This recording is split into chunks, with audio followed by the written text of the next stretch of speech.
नमस्ते स्टूडेंट्स, मैं विक्रम कुमार यादव आज आपके लिए लेकर आया हूँ एक और इम्पोर्टेंट टॉपिक स्टॉक की कर्ल प्रमेय या स्टॉक कर्ल थ्योरम या कर्ल स्टॉक थ्योरम।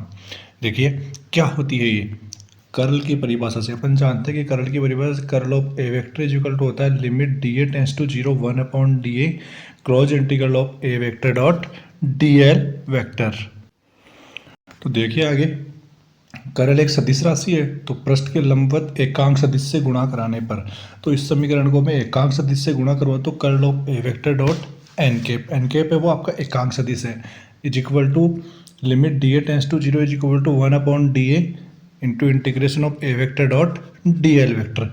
देखिए यहाँ से इस डी ए को इस ओर में पक्षांतरण कर दूँ तो curl of A vector into n cap into d A is equal to A vector dot D L vector.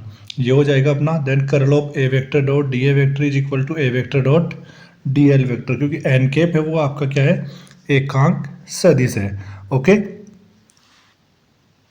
तो आगे देखिए आपका जो कुल कर्ल है, कुल कर्ल होता है कुल पृष्ठ का curl, then curl of A vector dot d A vector is equal to summation A vector dot d A vector का इंटीग्रेशन। ओके, अगर अब मैं देखना चाहूँ यहाँ से तो अगर अपने पास देखो डी एल वेक्टर आ रहा है इधर और इस और जो डी एल वेक्टर आ रहा है तो उसके अनुसार मैं बता सकता हूँ कि जो अपना इंटीग्रल है वो लाइन इंटीग्रल है, तो इसको मैं वक्र से भी रिप्रेजेंट कर सकता हूँ। तो A vector dot D L vector और देखिए इधर आ रहा है डी ए वेक्टर मतलब ये अपना है सरफेस इंटीग्रल, तो integration of S curl of A vector dot d A vector.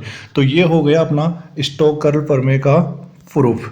Okay, देखिए इसके द्वारा मैं क्या बता सकता हूँ, इस समीकरण के द्वारा मैं क्या बता सकता हूँ कि अपना जो लाइन इंटीग्रल है वो सरफेस इंटीग्रल में चेंज हो सकता है, मतलब रेखा समाकलन है वो पृष्ठीय समाकलन के अंदर बदल सकता है। यही होती है आपकी स्टोक कर्ल प्रमेय। ओके स्टूडेंट्स, वीडियो अच्छा लगा हो तो लाइक शेयर और सब्सक्राइब जरूर कर दीजिएगा। धन्यवाद।